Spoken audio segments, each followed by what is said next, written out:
I'm very excited to tell my listening audience about a show that's taking place at the Packing House in Willington, Connecticut, an intimate performance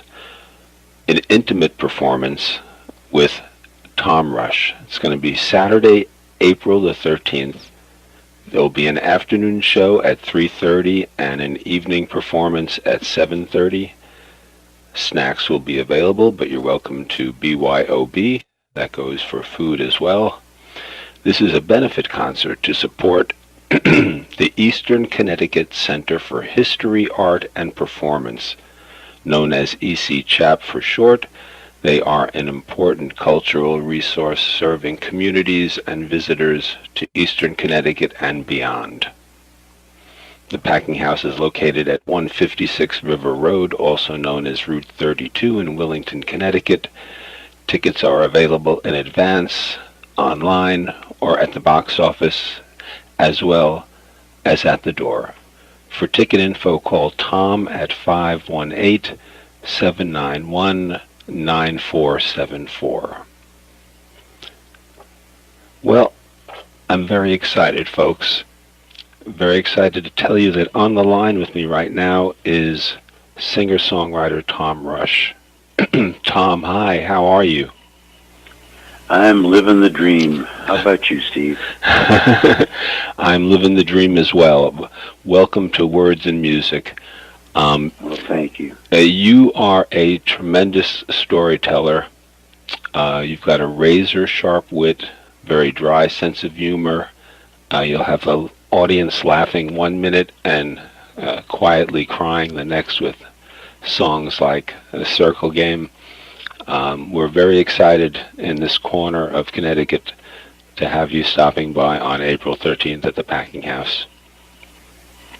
Well, I'm very much looking forward to it. I've not been there before, but it should be fun. I'm going to have a guy with me.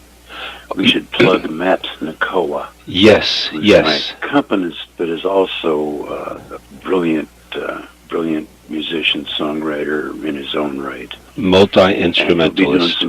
He'll be doing some songs on his own during the course of the shows. Yes, yes. I just wanted to let you know I've been listening to your new release, Voices, which was released in 2018 all week long, and it's chock full of new material about life, love, as well as Nashville, Tennessee. Congratulations on what I believe is one of your finest albums. Outside of 2 traditional tunes, you wrote all the songs yourself. Was that a first? It's absolutely a first. I've usually written 1, 2, maybe 3 songs on an album, but for whatever reason, I got a lot of writing done in the past few years, and I'm actually still cranking them out. I've got at this point, I've got 7 songs and an instrumental toward the next project. Now, I'll come out in the last couple of months. Back in the day, your recordings were 80-20, perhaps 80% doing other artist material and 20% your own tunes, and I'd say you've done a complete reversal now with just the 2 traditional tunes on your latest CD, Voices, that you include just to keep your folk real, and all of the other tracks you wrote yourself. That must take a lot longer, I would think, than an album of other people's material. Well, that's not necessarily true. Songwriting is, for me, it's an odd process, but sometimes the best songs just sort of fall out of the sky, more or less in one piece, or at least in 2 or 3 pieces that you then have to fit together. But the good ones seem to come quickly, and I've found the more you fuss with them, the less good they become. So it all depends. I'm working on some songs that I've had lying around for in some cases decades. Come across a folder that I open up and I think, there's some good stuff in there. I should finish that. Wow. But usually, if I'm sitting down with the guitar in the morning, just fooling around, something starts to come along. It usually is full grown in a few days. Now, this album, Voices, the title track is perhaps my favorite, Voices. Is there any backstory you could share with my listeners on that song? I was actually sitting at a kitchen table in Hinsdale, New Hampshire, where I am sitting right now. I'm borrowing a house for a little while to get some writing done. And I don't remember. The other odd thing for me about the songwriting is I don't really remember much about what happened. I sort of go into it's not a trance, but right. I'm not, the right brain, isn't working. I understand what you're saying. I won't go into too many detailed song questions, but I did want to ask you about a song on Voices, which is about Hackensack, which it's not a love song. No. And I wanted to ask you just if you could share the backstory on If I Never Get Back to Hackensack. Well, the story goes way back for decades, and it originated with a gig that didn't go well. I was doing a bar gig, and I've learned I shouldn't do bar gigs. And this is one of the eye-opening experiences. So if I never get back to Hackensack, it'll be all right with me. I've got nothing against Hackensack. It was just this one experience. The reason we recorded the song was that I went down to Nashville with Matt Nicola, and Jim Rooney was the producer, and he's got a fabulous bunch of players. And we did all the basic recording on a Monday and a Tuesday and half of Wednesday. And Tuesday night, Jim got all excited and upset. He said, "Wait! We've only got 11 songs. I thought we had 12. I wrote one down twice." And I said, "Calm down, Jim. There's no law." And he said, "No, but it's customary." And I said, "Okay, Jim, I got it covered." I thought it was a brilliant idea. I said, "We're going to number the album the way Trump numbers the floors on his towers. We're going to have songs 1 through 6 and then 8 through 12. Nobody will notice." And he wouldn't go for it. So I had to go back to the hotel and write this song. Well, if I had to ask about any backstory, I think I just got the best one from Voices. That's very funny. You mentioned Jim Rooney, the producer. Now, your relationship goes way back, if I'm not mistaken, with Jim Rooney. It absolutely does. He was part of the folk scene in Cambridge, Massachusetts, where I arrived in, 1959. I can't believe it. How can this be? I'm only 35 years old. That's all that matters in your head. Yeah. But anyway, he was one of the mainstays of the folk scene there. He actually ran the Club 47, which was, in my mind, the flagship of the coffee house fleet back at that time. Yes. And became a good friend. And I don't know what took me so long to actually go down to Nashville and work with him. But it was a great experience, and I did it for the previous album, which is called What I Know. Yes. And it was so much fun. I think that's one of the reasons I wrote all those songs, is so I could go back to Nashville and have some more fun. Yes, What I Know is a wonderful collection of songs released in 2009. In fact, when I saw you last, that was your latest release. So I'm looking at a copy right now that you signed for me back in 2009. Speaking of Jim Rooney and the earlier years, you have really been credited with helping a lot of artists gain recognition early in their careers by simply recording their songs. I'm talking about people like Joni Mitchell and Jackson Browne, James Taylor, really too many to name. As an example, when you recorded a song like Circle Game in 1968, did you have a sense of what an iconic song this would become, that, this is going to be a song that's going to be around forever? I didn't really think of it that way. I realized it was a stunningly beautiful song.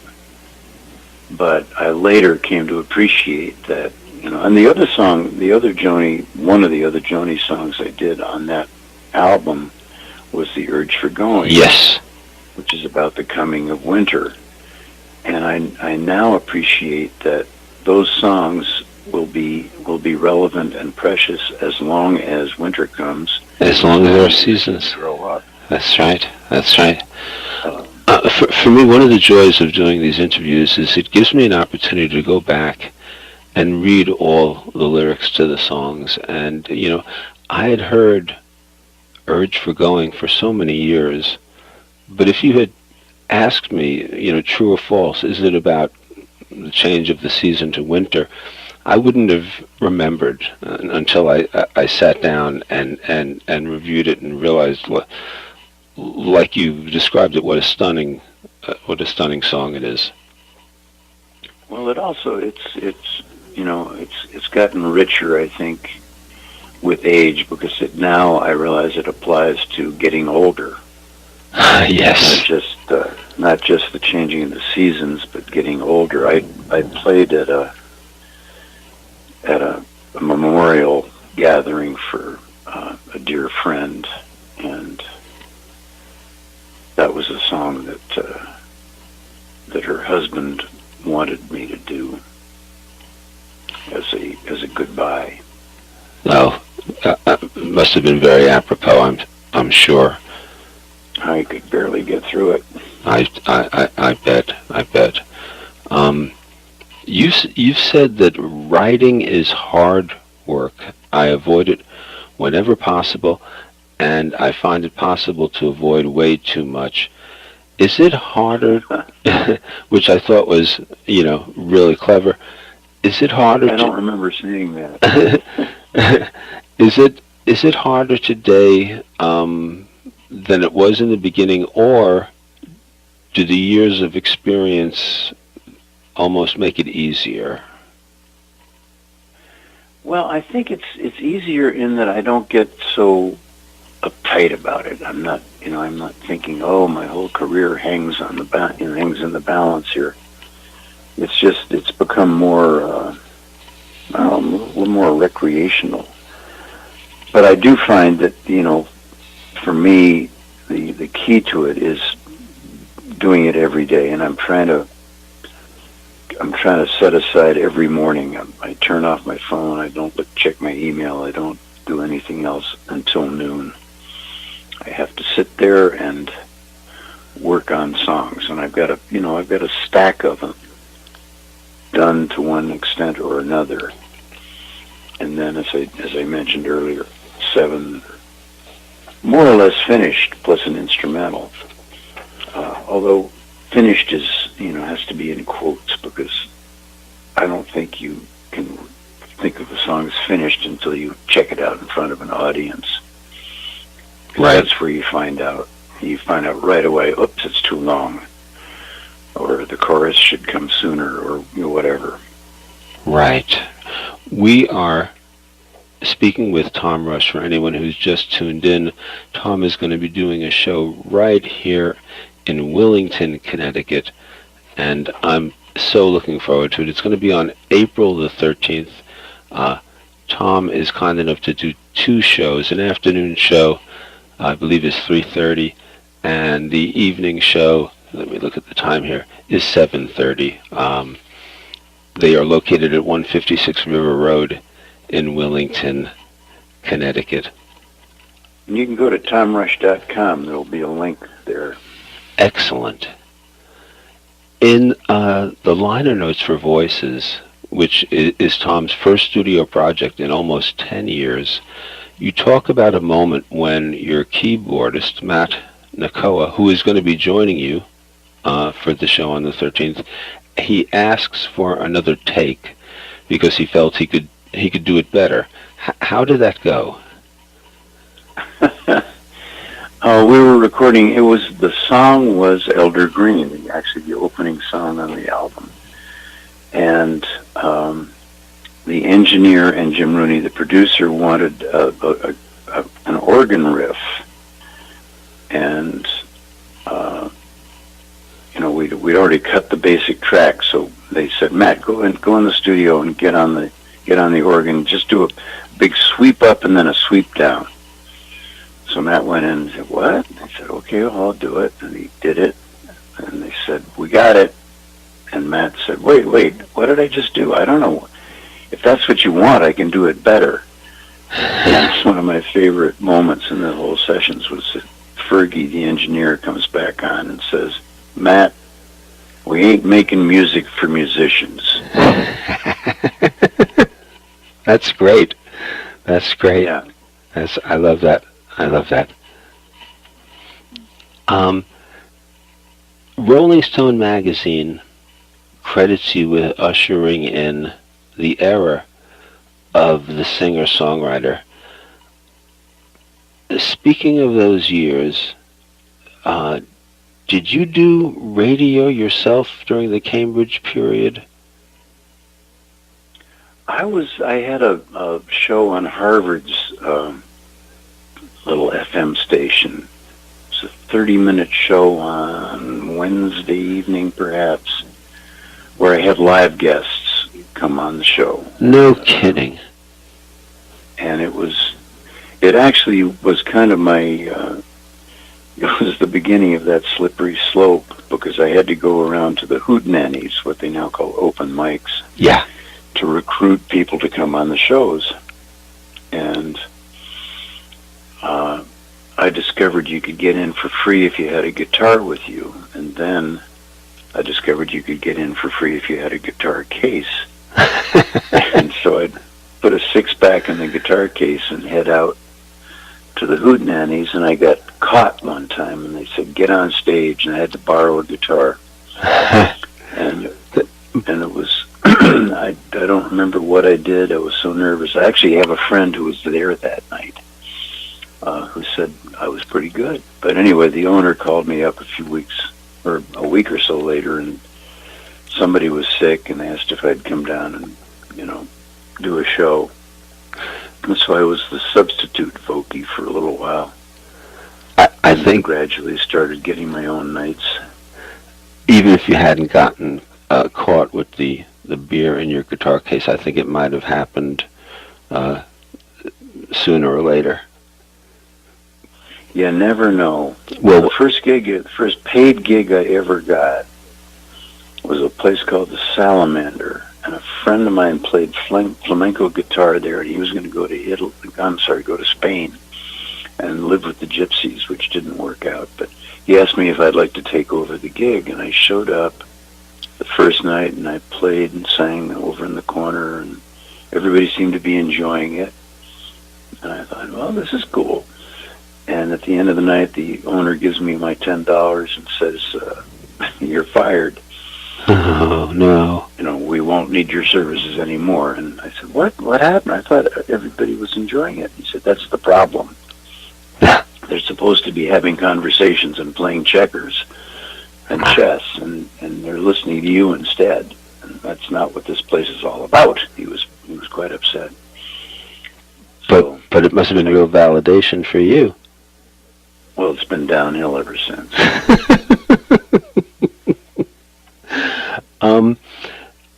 Do you remember the first LP or 45? What's the earliest memories you have of coming home with some music as a youth? Do you remember who it was, who the very first records you purchased? The first record I purchased was probably Bill Haley and the Comets doing Rock Around the Clock.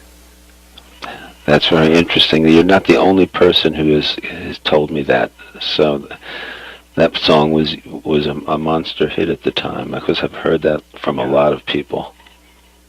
I know that the year Tennessee Ernie Ford had the big hit with 16 tons.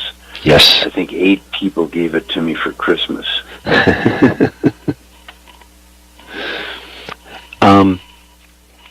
What are you listening to lately? Is there anything, if I were to check the CD player in your car or home, and anything that's from, the 20, from the new millennium, let's say, anything new and exciting that you'd like to share with us? I'm actually not listening to a lot right now because I'm trying to do my own writing. So Matt Nakoa, I'm a big fan of Matt's. And he'll be joining you at the show on April 13th. Correct. Yeah, he's been my accompanist now for about 4 years, but he's brilliant, and I'm hoping that when he's playing stadiums, he lets me open the shows for him. There's someone else that I'm a big fan of, and I think that you are also a fan of Seth Gleer. Seth Gleer, I was going to mention him next. Yeah, he's also been backed me up on some occasions, but he's also brilliant and quite a different flavor than that. But his shows are really really pretty. Whenever he passes through, I try to catch him. He's very compelling, and he's quite young, so I think he's gonna, like you said, like Matt, I think be playing a stadium someday. Yeah, I went to a show where it was a co-bill with Seth and Matt, and Seth went on first, and he just shredded the crowd, and I was feeling sorry for Matt having to follow him, but it worked out rather well for Matt as well. They're both brilliant. You've lived a bunch of places. I can't even name them all. New York, I think, for a while, and Cambridge, New Hampshire. I know Wyoming.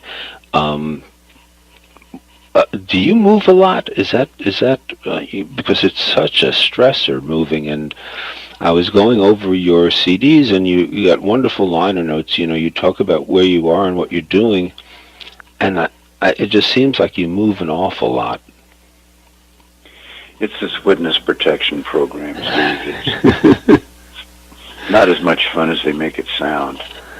No, we have moved a lot over the years for a variety of reasons. Every time it seems to make sense, but when you look at it collectively, you think something's not right here.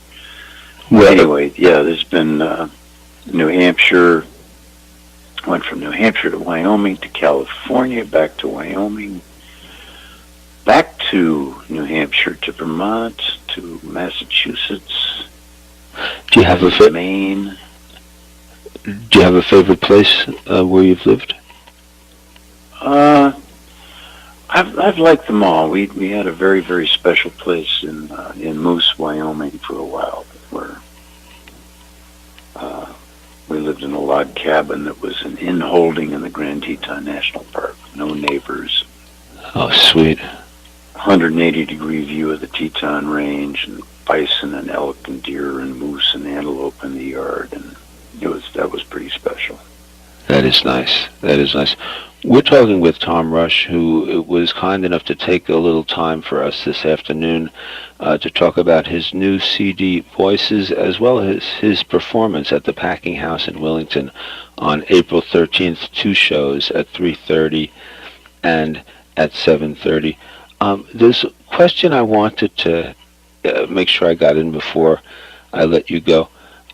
I was looking at Circle Game, the LP, and you are credited with the concept. And at the risk of sounding thick, I'm going to ask you what the concept was. It was subtle. It was subtle enough that nobody seemed to, say, "Oh, that's cool." But apparently, it was the first or one of the first concept albums. But the concept basically was that the sequence of songs. It starts with the beginning of a love affair. Tin Angel, Joni's Tin Angel. She found someone to love today. Right. And then it progresses through the evolution of the love affair and ends with no regrets at the end of the love affair. And then in the original recording, there was a little reprise of Tin Angel at the very end. But the record company cut that out in subsequent pressings, I think because they didn't want to have to pay the royalty twice. Interesting. But that was the concept. Basically, it's the sequence of songs is the evolution of a love affair. I was staring at the titles in the back after reading that you were credited with the concept, and I kind of got that. I could have never put it into the words you just did because obviously it was your concept, but nicely done. And as far as I can tell, like you said, one of the very first concept records, 1968. Well, listen, Tom, I got to put in that if your folks enjoy the stories, I'm going to urge them to go to tomrush.com and sign up for my newsletter, where I send out, it's probably once, maybe twice a month, where I send out a newsletter that always starts off with one of these stories. And I can tell you that Tom is very frank and open in these newsletters. Whatever is happening in his life, he talks about. A little too frank, perhaps. No, I don't know that it's too much information because I think it's a healthy thing, especially for all you men who need to be scoped. Once every 5 years. There's nothing to be embarrassed about it, and if Tom Rush can talk about it, then damn it, so can I. There you go. Tom, listen, thank you again for taking the time this afternoon. I'm really looking forward to seeing you on April the 13th at the Packing House in Willington, and just thank you for being the voice of so many wonderful songs over. I would imagine is like 5 decades. I shudder when I think of how much time it has gone by. But just thank you so much, and really looking forward to your show on the 13th at the Packing House. I'll see you there, Steve. Thanks. You take care now. Thank you. Bye-bye. Bye-bye.